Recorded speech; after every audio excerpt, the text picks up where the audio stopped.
Hi everyone, it's Ray here from Women's Football today, and we're here with a Champions League preview show the day before some of the games.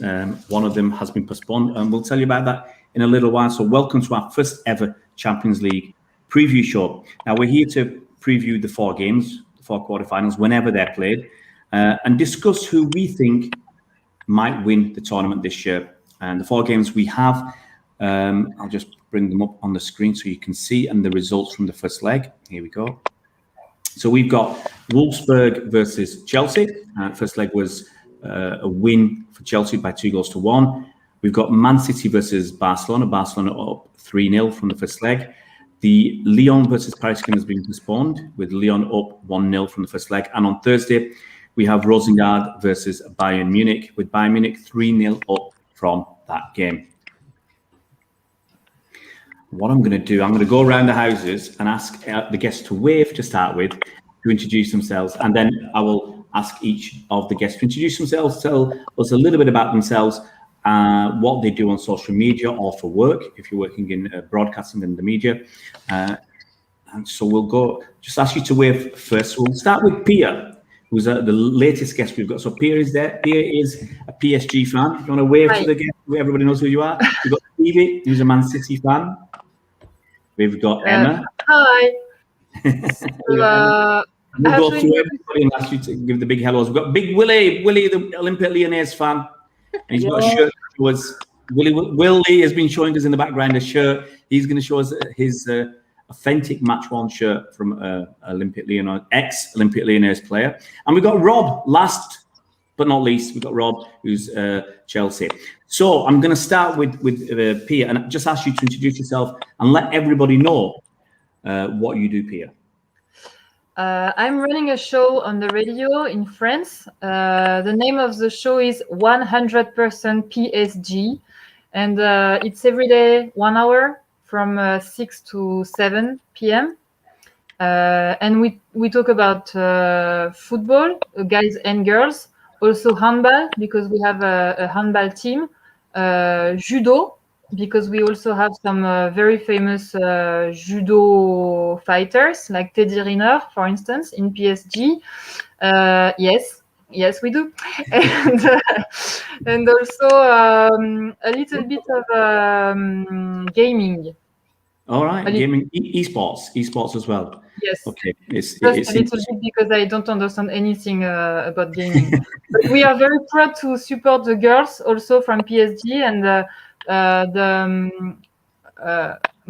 motherhood. No, comment on dit la marraine? You know, godmother. The godmother of the show is Khadijatou Diani, who is one of the most famous French players, also in the France national team, and we also have in the show the coach of PSG girls and some other players. Yeah, I'm not here to translate. I have to tell the French guests. I haven't told them this already. I've lived in France for 10 years, but I'm not here. I'm not going to translate, especially when you talk about marraine. I have no idea about that. Okay, it's interesting about the judo team. I mean, you know, most other clubs have ultras, but you guys have got professional fighters. So yes. Very interesting. Yeah. I'll move on to Stevie, if you want to tell everybody a little bit about yourself, Stevie. Okay, hello, I'm Stevie. So my main job is I actually work in HR for University of Liverpool, but I'm massive women's sports fan, love the WSL, and just love to talk women's football, so that's why I'm here. I'm glad you said women's football, then I just love to talk. We move on to Emma. We've got Emma there. Hi, I'm Emma. I run the MCW Fancast, the Man City Women podcast. I'm also on Hold the Line. I chip in and do loads of stuff talking about Man City mainly. But yeah, great to be invited onto the channel. Thanks, Ray. That's great to have you. Willie, do you want to tell us a little bit about yourself? I knew it's coming. Come on, Willie. Hi, I'm like Kamala Harris. I am the vice president of Royal Angels, with Olympique Lyonnais fan. We are 300 this year. Before COVID, we visit all country. We go to Chelsea last year. All club, Kazakhstan also. We see all the match in France and in the Europe. Yeah. So you went to Chelsea last year. Went to see Lyon versus Chelsea. Yes. Well, the last match, the score were qualified, but the Chelsea fan.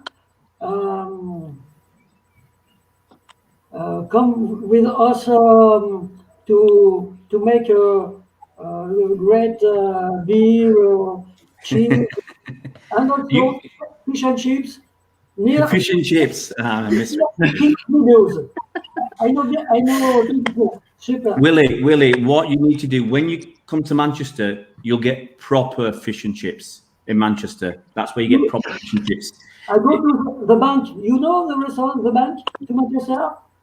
Sorry? It's an old bank. It's we eat fish and chips to the restaurant. The name is the bank. The bank. All right, the bank. Okay. You know? In Manchester? Manchester, yeah. Yeah, I know the bank. Yeah, it's a great pub.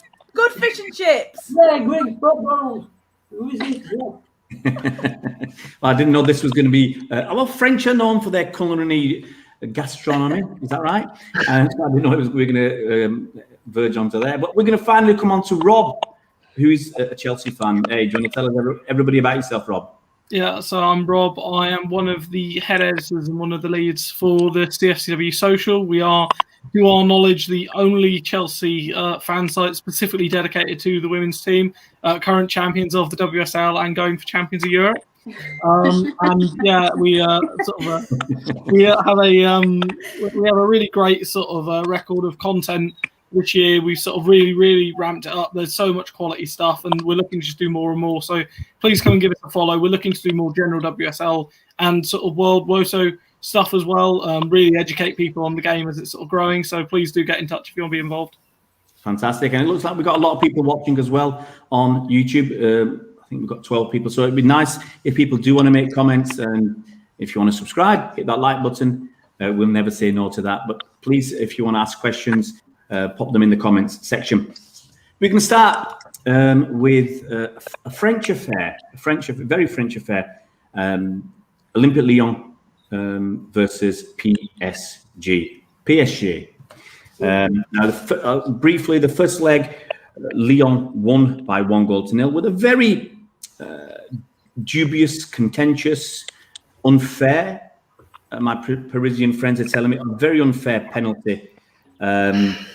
They got through that game. But we heard today that the actual Lyon versus PSG game is going to be postponed because 4 Lyon players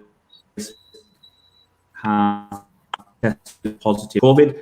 And Willie, before the show, told me that the Lyon president has apparently said that the game will be played on the 17th of April. It has to be played by the 20th of April. The semi-finals, if I'm right, they're around the 24th or 25th of April. So you've got to play the game. You can't keep it hanging on. So I'll ask Pia first. Do you think the game will be played? Or there's a lot of things to ask. What's going to happen if lots more Lyon players test positive for COVID? Could the game be forfeited? I mean, that's the worst case scenario. Or could Lyon have to play the game without anybody who's tested positive for COVID? Do you know the rules and what might happen? Who are you asking? I'm asking Pia. Sorry. Okay. Well, we had this kind of case 2 weeks ago with PSG, with Braga, because they couldn't play the game. And so we won. We couldn't play the game. We couldn't play the game because we had some COVIDed players. So we lost 3-0. But we had won the first game 5-0. So we did it anyway. So when we heard that Lyon had some sick players too, we thought at the beginning that it would be the same, 3-0 for us. But I think that they still have postpone the game, of course. But now, if they have some others sick players, it will be really a problem for them because as you said, we have to play the game before the 20th of April. So maybe they could send some younger players, but right now they are all in quarantine, so it can be difficult, and it can end with a 3-0 for Paris. Yeah. I think the Spartak It would be very sad. I have to say that I would be very disappointed if we cannot play this game because I really want to beat Lyon. Yes. But I think on a sporting matter, that Sparta, the game that was forfeited by PSG, they had to make a decision very quickly because the quarterfinals were coming up, so they had to make that decision, and it was an easy decision because you'd won the first game. And yes, and also this game had been postponed a first time before. Yeah. So it was the second time it had to be postponed because the first time the girls in Braga were sick. The second time it was us. So they said, okay, let's forget it and just PSG wins and that's all. But it's not the same with Lyon with 1-0 and two teams that have the same level. Maybe we are a little bit better. I was just going to ask Willie if you know any more about the situation, Willie, in Lyon. Do you know anything extra, any more than what Pia has told us? I don't understand. We might have to do some translation. Please help me a little. Moi, tu sais, can I translate? Yeah, sure, no problem. Ok, j'ai juste expliqué, tu sais que nous, on avait pensé à un moment qu'il y aurait tapis vert, parce que nous, on avait eu tapis vert contre Braga, sauf que contre Braga, c'était déjà la deuxième fois qu'on décalait le match, et en plus, comme on avait gagné 5-0 le match aller, c'était pas tellement grave qu'elle gagne sur tapis vert, parce que ça nous posait pas de soucis. Contre Lyon, c'est complètement différent, parce que déjà, ça n'a pas encore été déplacé le match, c'est la première fois. En plus, on est à 1-0, donc là, il y a un vrai enjeu sportif. Et puis j'expliquais que normalement, on peut faire jouer des jeunes, des U19 par exemple, mais en fait, elles sont toutes en quarantaine, toutes les équipes lyonnaises là, des filles, donc c'est pas possible. All the team. Yes, all the team. But before, there are 3 months ago, many players have been COVID. Sarah Boily, Selma Bacha, I think 2 other players. Now 6 players. I think it's good to play April 17 or April 20. I think it was good. It's important to play this match. I think Lyon and Paris are maybe the 2 best teams in the world. I think now you see the result last year. If we beat Paris, just 1-0 always, 1-0, 0-0, 0-0, penalty. We are the same level. Yes. But not now. There are 5-6 years. It's the same result. Only 1 or 2 accidents because problem. But the 2 teams are very same level, I think. Can I add something? Yeah, sure. In the last game against Lyon, we had COVID just before, and our girls could not train for 1 week before the game. And despite that, we were really better in the first half. And then in the second one, we were very tired, and you could tell, seeing that the girls were not running anymore, and still the Lyonnais didn't score. So we think that this game is very cruel because in the end we have this ugly penalty and we lose. I didn't say unfair. J'ai pas dit qu'il était injuste, j'ai dit qu'il était moche. It's ugly, it's true. If people haven't seen it, please go and check it out on YouTube or the UEFA site because it really was a very harsh penalty. The ball was kicked, it was going outside the box and it hit someone's hand. it wasn't deliberate. It was a total accident. It's a Parisian girls that puts it on the hand of another Parisian. So that's what is really cruel. Yeah, it's really cruel because the ball was being kicked out and it wasn't deliberate. But Willie wants to say that it was a fair penalty. Go on, Willie. I wrote my English. You got some notes. I did it too. Huh? Because with my friend today we discussed and say it was really a handball. Even it's difficult for PSG. And more, another at the 10th minute of the match, forgotten by the referee and penalty point, and Amel was just behind to play the ball. Yeah. I see the match at the replay, and I think the referee, there are 2 handball, and after we will have. I'll ask everybody the question. If you think it was an unfair penalty, if you think it was unfair, raise your hand. If you think it was unfair. Ok. Il demande si vous pensez que c'était injuste comme penalty. No. Willie. No. Willie has lost 6-1 because Willie has lost by 6 votes to 1 because Pia has got 2 votes. So Willie has lost by 6 votes to 1. I'm sorry. Désolé, Willie. You lost. Willie, can I ask Willie? Willie, do you think the Champions League this year is more difficult? C'est plus difficile, Ligue des Champions, cette année? I said it the wrong way around, but...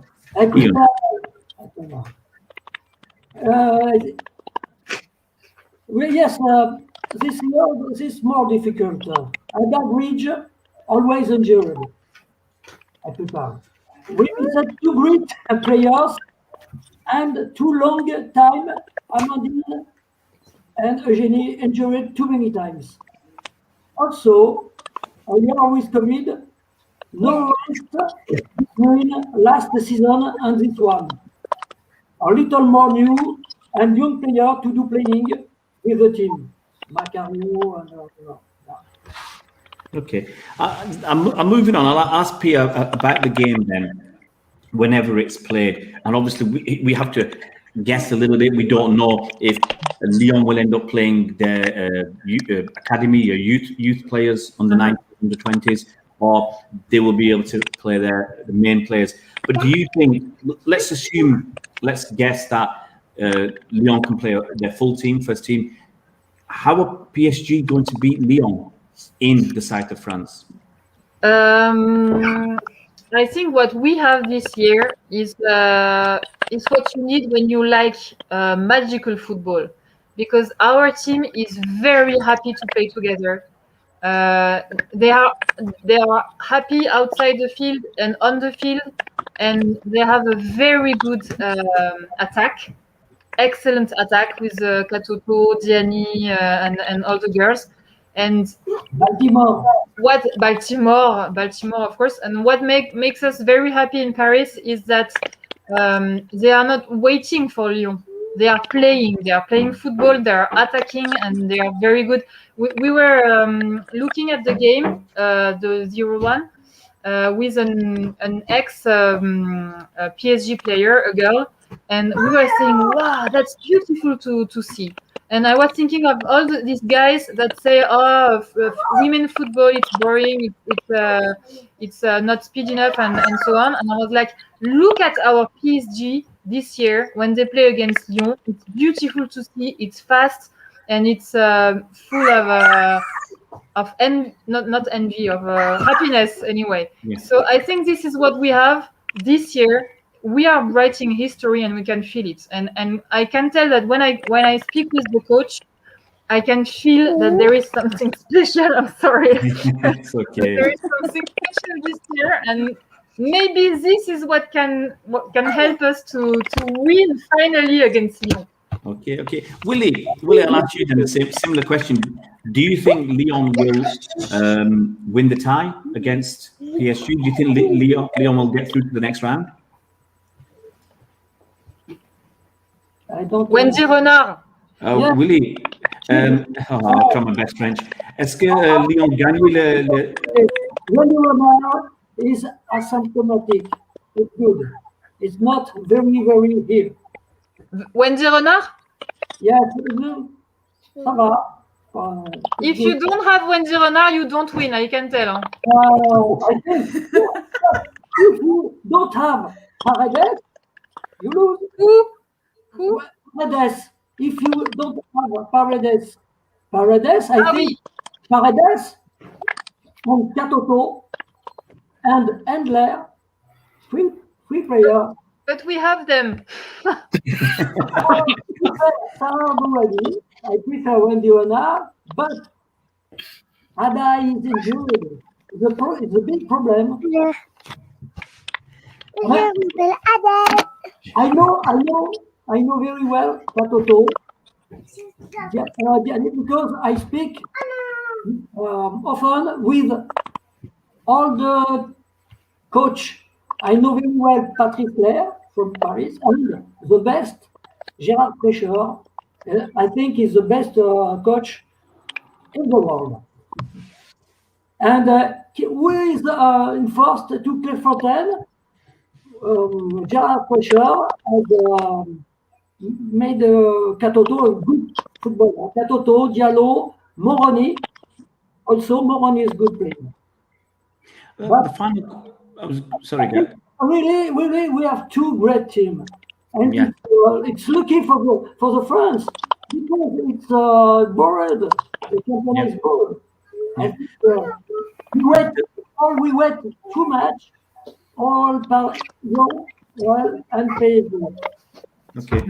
The last question I've got for our French guests, I know some people have to leave early, obviously. Some have got kids and busy lives. Pia, I'll ask you, if PSG can't win the Champions League, who do you think is going to win? The Champions League? Yeah, the whole competition. If PSG don't win it, who do you think will? I think we will win it. I'm sorry. I'm saying if... No. To tell you the truth, really, I don't know the other teams. That's why I say that. Do you think Lyon will win it then? Do you think Lyon will win it again? It would be so boring that they win again for the sixth time. I mean, I love them. I also love Lyon very much because I'm very proud that French girls are playing this good football. But come on, let's change a little bit. Willie. I know you're going to say Lyon, but let's say Lyon lose. Let's say Lyon don't win. Who do you think could win it, Willie? If we don't lose?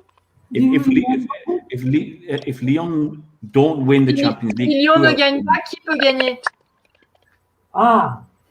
I think before I think Chelsea. Yes, it's a great team. I know very well. Happy. I follow all the match on Amen. player. I love Manchester because I love Chelsea because I love Millie Bright. Player.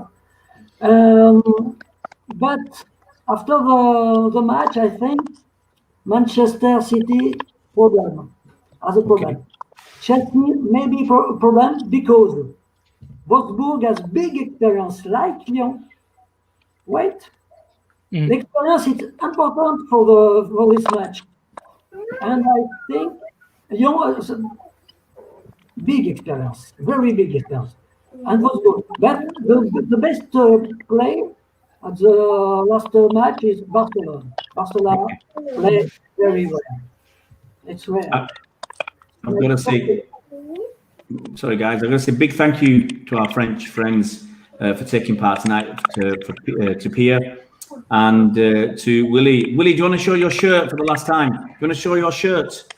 Wow. Mayo. If you see Diana, Willie. Willie has to show. That's an authentic women's Lucy. We need Lucy. It's a problem. So. Yeah, that was actually Lucy's shirt in Lyon. Guys, I've got to say thank you so much, Willie and Pierre. Merci beaucoup. and bonne soirée. Bye-bye. Thank you. Bye.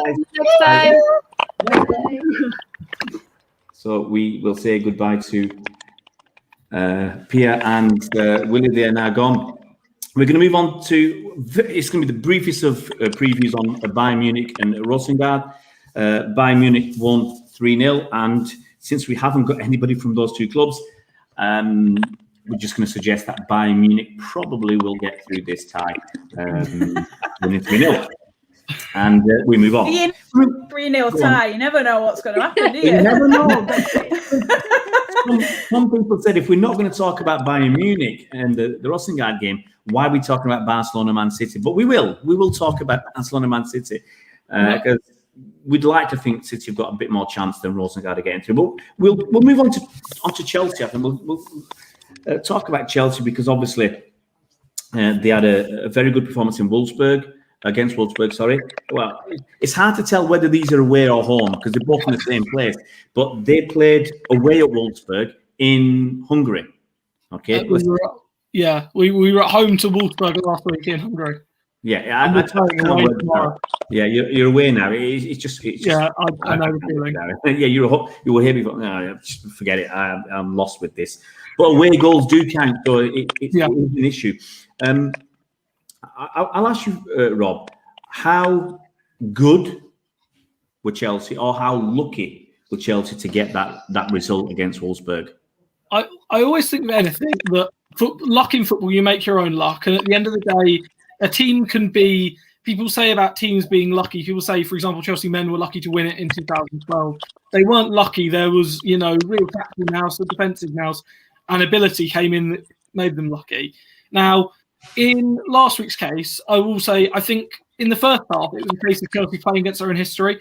Wolfsburg, as I said in my own preview, if Lyon are the queens of Europe, then Wolfsburg are, the princess in waiting. They have won it multiple times. They've got the experience in the nous. The names roll off the tongue. They've got a plethora of world-class players. And ultimately, in the first half, it really showed because Chelsea looked afraid. They started quite slow, which was a real shock for me as a Chelsea fan because I'm not used to ever sort of seeing that. And they did ride their luck. I mean, Pop did outrageously sort of handball one into the net and sort of punch it in and then try and claim it. They did hit the post a couple of times, but other than that, then Katzenberger made a couple of very good saves, but that's what you expect a world-class goalkeeper to do.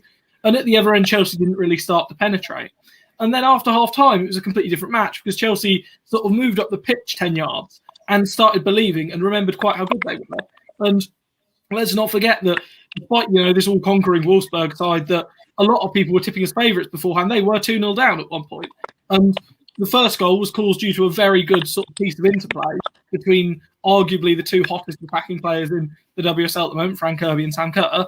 And then the second one was due to sort of, Wolfsburg setting their own trap and trying to play out from the back, which is so dangerous to do against Chelsea. I mean, I've seen us against so many teams this year, from Wolfsburg to Bristol City to everyone in between, catching them out from teams trying to play out from the back against us. And the press is so good.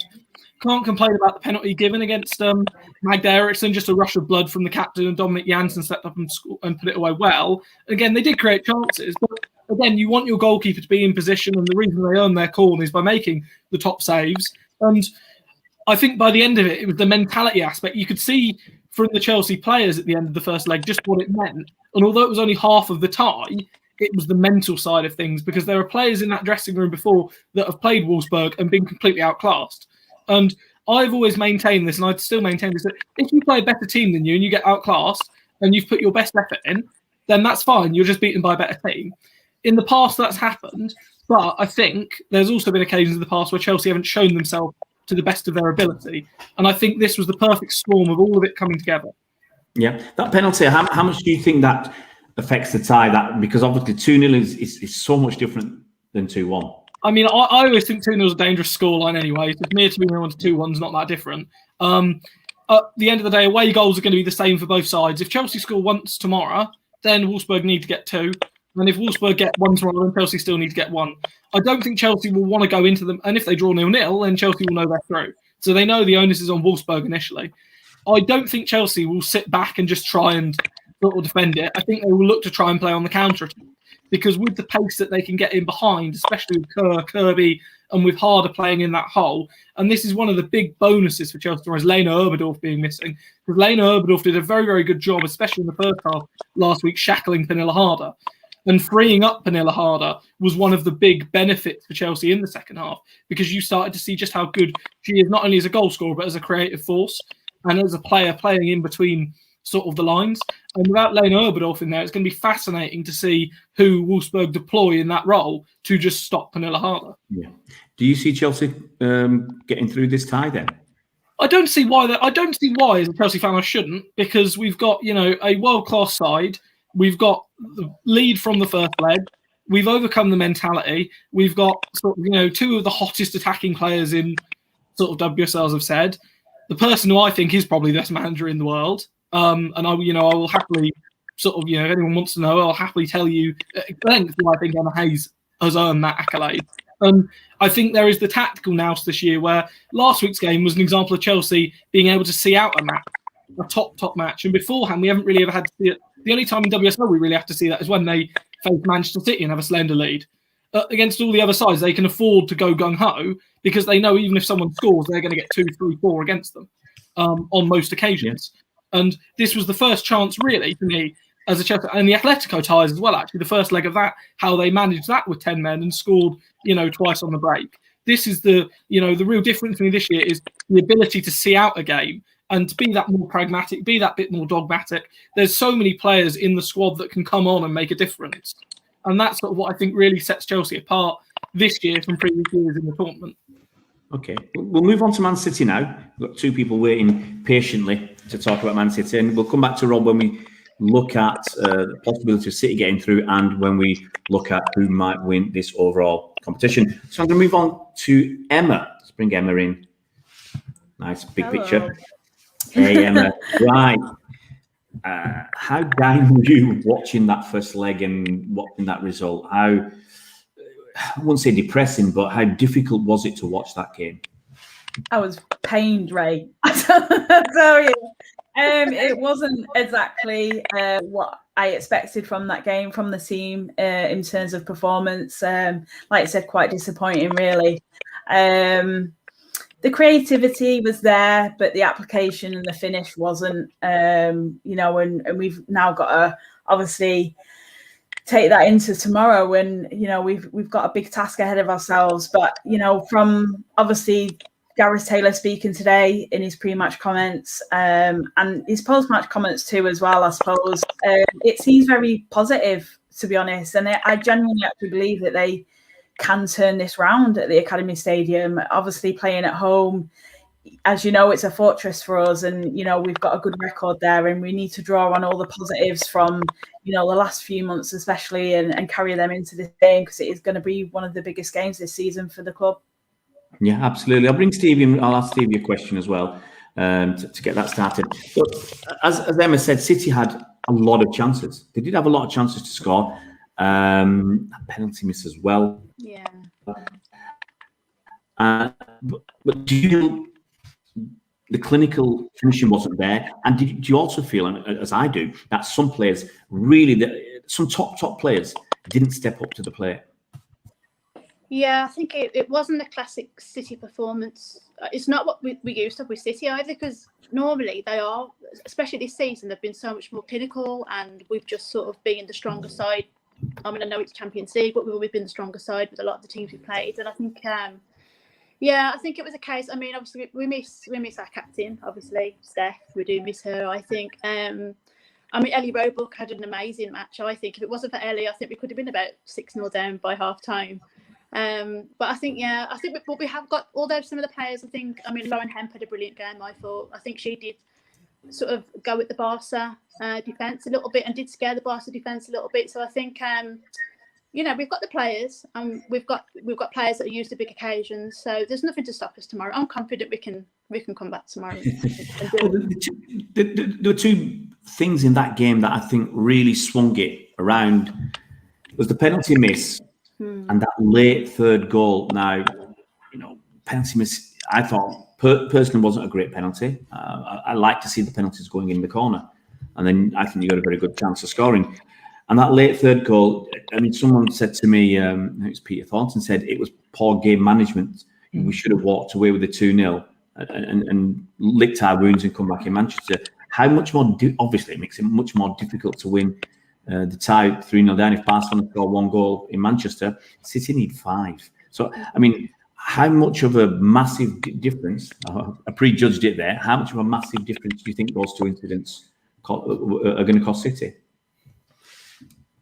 Well, yeah. I mean, I think if we can get an early goal tomorrow, which I think we're capable of, I think if we can go into the match and get an early goal, I think that might shake Barca a little bit. And I think we've got a chance. I mean, Chloe Kelly at the penalty wasn't the best penalty, but she scored the weekend, so her confidence is still up. I think, you know, I'm not too worried. I know it sounds like 3-0 down, but I really do think we've got a chance. The only thing is with Barca, they are so defensively sound, and I think they've got like 12 consecutive clear sheets. Like they've had no sort of goals put against them, so that it's going to be hard. But you've got to believe that City can do it. So. Absolutely. I'm going to bring Emma back. So, and then I'll bring Rob after Emma. I just want to ask Emma. Obviously, that the game against Reading must-win game at the weekend. City scored that stunning, let's call it a stunning 87th minute goal. I mean, there's lots of City fans jumping up and down, and it obviously lifted everybody's mood. I was doing a show just after that game finished, 5 minutes after it finished. I really didn't want to go on that show. I was a bit later on, in the evening. I didn't want to go on the show because, 85 minutes gone and we needed to win.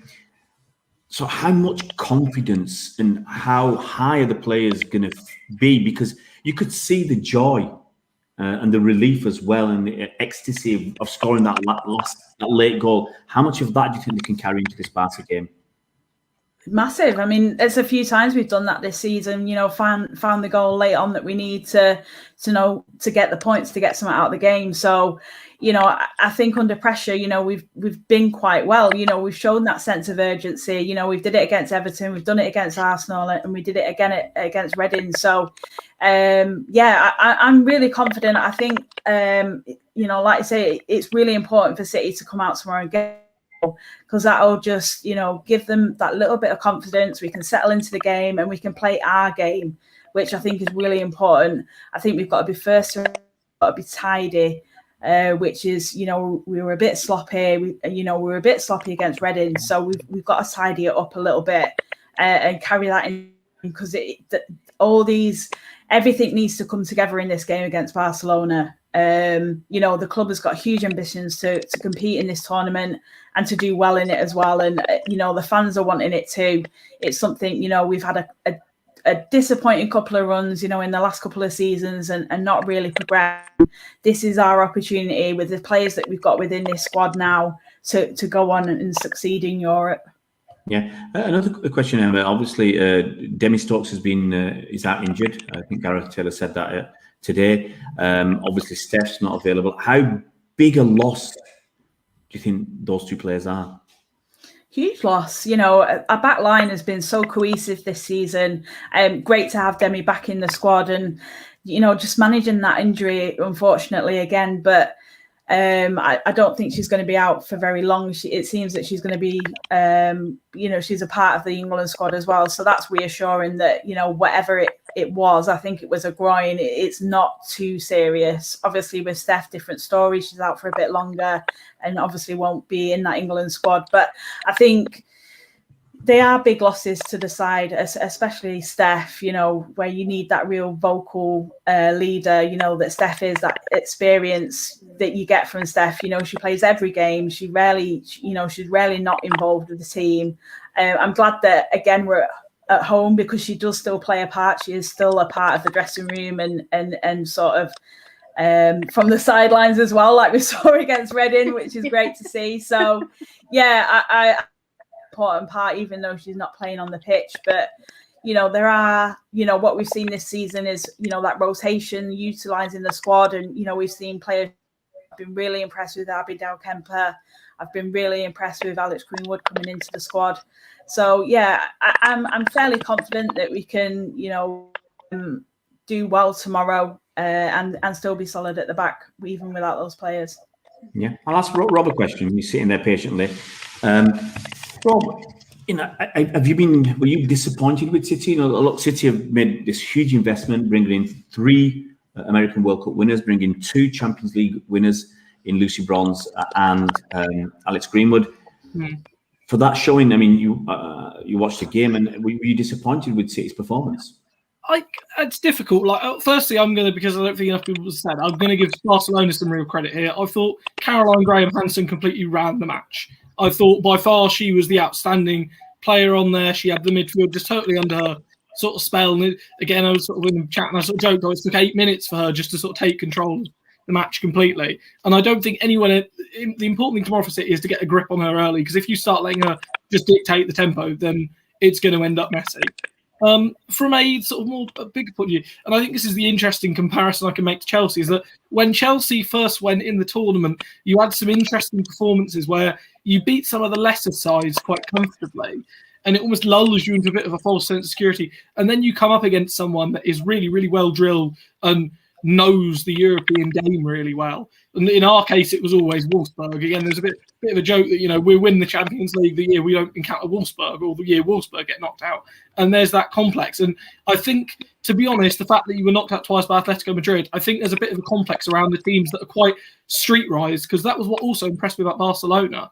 The fact that they weren't afraid to do the niggly little fouls and the sort of, clever little tugbacks and stopping you having the counter-attacks. And this is where I think Chelsea perhaps preferred playing against Wolfsburg, where Wolfsburg, when they were attacking themselves, they weren't really doing that besides Pop. No one else was really going in for the sly little tug or the naughty little sort of foul on the halfway line to get a booking. And so Chelsea could counter-attack quite fluidly, whereas Barcelona had it, perfectly sort of done. And with the defensive record they've got, I think if City get an early goal, you can really test that, because it makes it really, really hard. But the argument for me is, can you keep Barcelona out at the other end? Because if they get 1, then I can't see City getting 5. I can see them getting 4 very easily. Well, I think Barcelona have let in 3 league goals this season before the weekend just gone, 3 out of 20 games. So 5 does look a tall order. I'll bring Stevie back in for another question. It's similar to what Peter Thornton said to me earlier after that game, that City in some of the big games, look, I think the biggest games this season, City have had a problem at times with game management. Against Chelsea in the Continental Cup, winning late on 2-1, ended up 2-2 and then losing in extra time. The Man United game at their place, City were winning 2-0 comfortably, steamrolling Man United, and it looked like City were going to smash them out of the park. And in the end, actually, City were lucky to get a draw. I think, was it Lauren James? No, Demi Stokes cleared off the line late on. And then the Barcelona one as well, where City didn't seem to have that game management, didn't seem to have that control, and losing that 3rd goal, it could be crucial. Do you think there's a mentality issue for them to get to grips with against the big sides? Yeah, I think with Barcelona, I think we just gave them a little bit too much. That's what I'm looking for. We just gave them a bit too much respect, I think, and I think we were just a little bit nervous from the start. I don't know what it was with the performance, because I think, as we all know, City can play dominantly, and I think it was just, I think it comes down to nerves a little bit. Yeah, I mean, going, for tomorrow's match, I'd like to think that you got the players like Bronze and like Mewis that can really step up to the plate tomorrow and just hopefully get that early goal. And sort of get the mentality of, they've got the winning mentality in the WSL, with all the unbeaten games. So if we can just get that first goal tomorrow, that might give us take the nerves off a little bit, and then maybe we can go at Barca and maybe get the results. Final question. I think we've gone a few minutes over our scheduled time, but I'll start with you, Stevie. Who do you think will win the Champions League this season?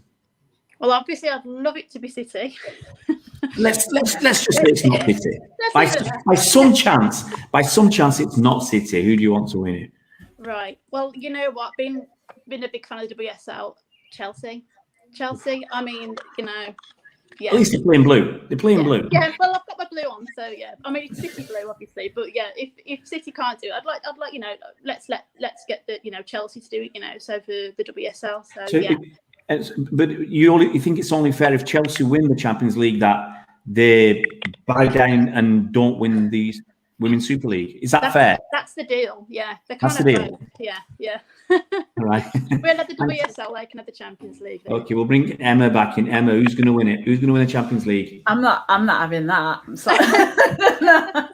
No.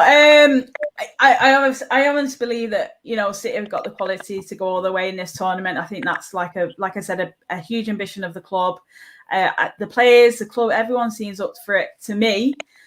So I hope that reflects in the performance tomorrow. But if we are to get knocked out, I would like to see Barcelona continue on that trajectory and go all the way. Because I remember the final that they played, was it last season, I think, against Lyon? I think it was Lyon. Sorry. I think it was like 4-1 or something like that. And, that was 2 seasons ago. That was 2 years ago. 2 years ago, was it? Sorry, it was right. So last season, wasn't it? Yeah. So I remember that game. Tony Duggan was in that game, and I was sort of rooting for Tony Duggan. And I just see from obviously Tony Barcelona and seeing sort of the investment that they've made and the trajectory that they've been on. I would like to see anyone knock Lyon off their little perch. So for me, Barcelona. All right, thanks for that. Rob, you can have the second to last casting the vote on who's going to win the Champions League this season. I mean, as I've said before, I think there is a good solid argument for Chelsea doing it, and I think if they're able to beat the last year's finalists in Wolfsburg, that's going to be a tremendous feather in the cap. And then the game against Bayern Munich, Bayern are a very similar side to Wolfsburg, so it's a good dress rehearsal for that. On the other side of the draw, if you're looking at who I think probably is the biggest threat, I think it is probably FC Barcelona, because I think they've done what a lot of teams have tried to do, and now Real Madrid are copying the blueprint of going out and not only building a really good core of players that are very good nationally, but bringing in the top players from around the world. And it won't surprise me again, even if they do win it, that they will go after top WSL stars in the summer, because I think they want to have a dynasty. Again, I'm very much in just the anyone but Lyon camp, because it needs to be someone else, and it would be good for the game once other teams start winning it, because then it'll encourage more and more investment. Again, if you'd asked me, 5 years ago as a Chelsea fan, if we'd be anywhere near it, I'd have said no. So the fact that we're even, in a conversation for it, and some people's, bizarrely, some people's favourites for it, is just really sort of, testament to the progress. Are you saying if Chelsea don't win it, you're going for Barcelona? I think FC Barcelona trust me, yeah. Okay, and I'll stick myself on. I will suggest if City, bow out tomorrow or whenever, I really would like Wolfsburg to win it. I'd like Wolfsburg to win it. Unlucky last year. You're right. It's nice to have different teams win it. I just want Wolfsburg to beat Chelsea tomorrow, to demoralise Chelsea, and to get this season to fall apart, and then for them to lose and lose and lose again in the Women's Super League and end up potless. And then you woke up. I think unanimously, we'd lose Rob.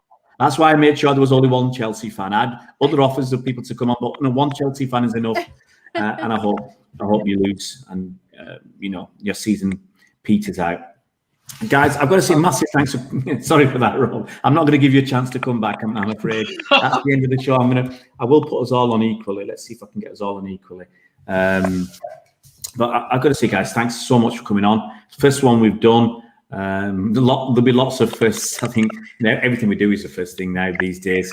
So much going on in women's football. It's so exciting, with the money that's coming in and the way that the game's going.